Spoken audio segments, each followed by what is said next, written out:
Israel യുദ്ധ cabinet പിരിച്ചുവിട്ട പ്രധാനമന്ത്രി ബെഞ്ചമിൻ നെതന്യാഹു പ്രതിപക്ഷ നേതാവ് ബെന്നി ഗാൻസ് രാജിവെച്ചതിന് പിന്നാലെയാണ് നടപടി.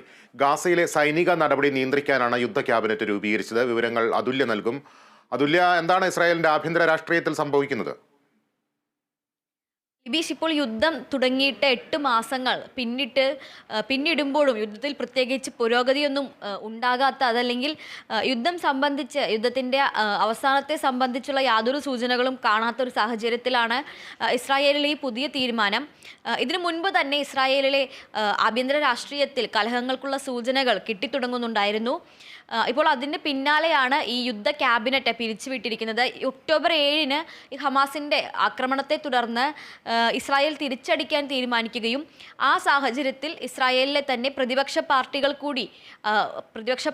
കൂടി ഉൾപ്പെടുത്തിക്കൊണ്ട് ഒരു ദേശീയ ഐക്യം രൂപീകരിക്കുകയും ചെയ്തിരുന്നു. ആ ദേശീയ ഐക്യം രൂപീകരിക്കുന്നതിൻ്റെ ഭാഗമായാണ് ഒരു 6-അംഗ യുദ്ധ മന്ത്രിസഭ, വാർ ക്യാബിനറ്റ് രൂപീകരിക്കുന്നത്. ഇതിൽ പ്രധാനമന്ത്രി ബെഞ്ചമിൻ നെതന്യാഹു, അതുപോലെ തന്നെ പ്രതിരോധ മന്ത്രിയായിട്ടുള്ള യോവ് ഗാലന്റ്, പ്രതിപക്ഷ പാർട്ടിയുടെ നേതാവും മുൻ സൈനിക മേധാവിയുമായിട്ടുള്ള ബെന്നി ഗാൻസ് എന്നിവരാണ് സ്ഥിര അംഗങ്ങളായിട്ടുള്ളത്. അതിനു പുറമെ മറ്റു 3 പേരെ നിരീക്ഷകരായും ഉൾപ്പെടുത്തിയിരുന്നു. ഇതിൽ 2 സ്വതന്ത്ര മന്ത്രിമാരായ ആര്യ ദേരി, അതുപോലെ തന്നെ ഗാഡി ഐസൻകോട്ട്, മൂന്നാമതായി നെതന്യാഹുവിൻ്റെ മന്ത്രിസഭയിലെ തന്നെ സ്ട്രാറ്റജിക് അഫയേഴ്സ് മന്ത്രിയായിട്ടുള്ള റോൺ ഡെയ്മർ എന്നിങ്ങനെ 3 പേരായിരുന്നു നിരീക്ഷകരായിട്ടുണ്ടായിരുന്നത്. ഈ 6-അംഗ മന്ത്രിസഭയാണ് യുദ്ധത്തിൻ്റെ മുന്നോട്ടുള്ള പദ്ധതികളും അതുപോലെ തന്നെ ഏത് തരത്തിലുള്ള നയതന്ത്ര തീരുമാനങ്ങളാണ് കൈക്കൊള്ളേണ്ടത് മുതലായ കാര്യങ്ങളെല്ലാം തീരുമാനിച്ചിരുന്നത്. എന്നാൽ ഇതിനുള്ളിൽ തന്നെ ഉൾപാർട്ടി പോര് പോലുള്ള എതിർപ്പുകളെല്ലാം നിലനിന്നിരുന്നു.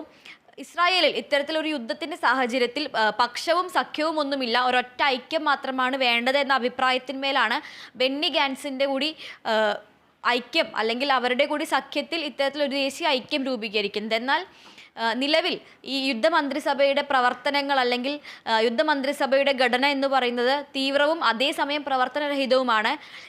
ഈ യുദ്ധമന്ത്രിസഭയെ വെച്ചുകൊണ്ട് ഇസ്രായേലിന് കാര്യമായൊന്നും ചെയ്യാൻ കഴിയില്ല എന്ന എതിർപ്പുകൾ നെതന്യാഹുവിൻ്റെ തന്നെ മന്ത്രിമാരിൽ നിന്ന്, പ്രത്യേകിച്ചും നെതന്യാഹുവിൻ്റെ ധനകാര്യ മതമന്ത്രിയിൽ നിന്നും മറ്റും ഉയർന്നു വന്നിരുന്നു. അവരാകട്ടെ ഗാസയിൽ കൂടുതൽ ശക്തമായ രീതിയിൽ ആക്രമണം നടത്തണമെന്ന രീതിയിലുള്ള വാദങ്ങൾ ഉയർത്തിക്കൊണ്ടുവന്നിരുന്നു. അതേസമയം ഈ യുദ്ധമന്ത്രിസഭയ്ക്കുള്ളിലാണെങ്കിൽ അമേരിക്ക മുന്നോട്ട് വെച്ച ആ പദ്ധതി സ്വീകരിക്കണമെന്നും ഗാസയിൽ യുദ്ധാനന്തര പദ്ധതികൾ ഇപ്പോൾ തന്നെ ആസൂത്രണം ചെയ്ത് തുടങ്ങണമെന്നുമുള്ള അഭിപ്രായമാണ് ഉയർന്നു വന്നിരുന്നത്.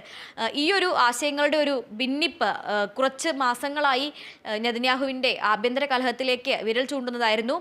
അതിനെ തുടർന്ന് ഇപ്പോൾ ജൂൺ 9-ാം തീയതി പ്രതിപക്ഷ പാർട്ടിയുടെ നേതാവും മന്ത്രിസഭയിലെ സ്ഥിരം അംഗവുമായ ബെന്നി ഗാൻസും അതുപോലെ തന്നെ ഗാഡി ഐസൻകോട്ടും, ഇവർ 2 പേരും ഈ മന്ത്രിസഭയിൽ നിന്ന് രാജിവെക്കുകയുണ്ടായി.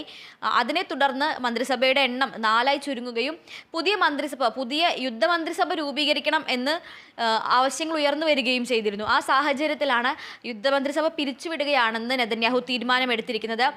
കഴിഞ്ഞ ദിവസം നടന്ന രാഷ്ട്രീയ കാര്യ സുരക്ഷാ യോഗത്തിലാണ്, ക്യാബിനറ്റ് യോഗത്തിലാണ് ഇത്തരമൊരു തീരുമാനം ഉണ്ടായിട്ടുള്ളത്. എന്നാൽ ഇതിന് ശേഷം ഇനി പുതിയ മന്ത്രിസഭ രൂപീകരിക്കാനുള്ള ചർച്ചകളൊന്നും നടക്കുന്നില്ല എന്നാണ് നിലവിൽ ഇസ്രായേലി വൃത്തങ്ങൾ റിപ്പോർട്ട് ചെയ്യുന്നത്. ഈ മന്ത്രിസഭ പിരിച്ചുവിടുന്നതിന് ശേഷം കൂടുതൽ തീവ്രമായ ആശയങ്ങളുള്ള, അല്ലെങ്കിൽ ഒരുപക്ഷെ യുദ്ധത്തെ ഒരു പടി കൂടി മുകളിലേക്ക് കൊണ്ടുപോകുന്ന ആശയങ്ങളുള്ള മന്ത്രിമാരെ ചേർത്ത് പുതിയ മന്ത്രിസഭയ്ക്ക് രൂപം നൽകിയേക്കാം എന്നൊരു ആശങ്ക നിലനിന്നിരുന്നു. എന്നാൽ അത്തരത്തിലുള്ള ചർച്ചകളൊന്നും ഇപ്പോൾ നടക്കുന്നില്ല.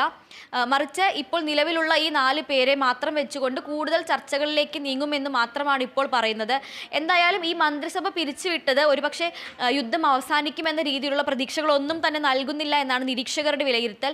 ഇതുകൊണ്ട് പ്രത്യേകിച്ച് ഗാസയിൽ നടക്കുന്ന കുരുതിക്കോ അല്ലെങ്കിൽ ഗാസയ്ക്ക് നേരെയുള്ള ആക്രമണങ്ങൾക്കോ പ്രത്യേകിച്ച് ഒരു അറുതി വരുമെന്ന് പ്രതീക്ഷിക്കേണ്ടതില്ല എന്നാണ് നിലവിലുള്ള വിലയിരുത്തൽ. ലിബീഷ്, ശരി അതുല്യ.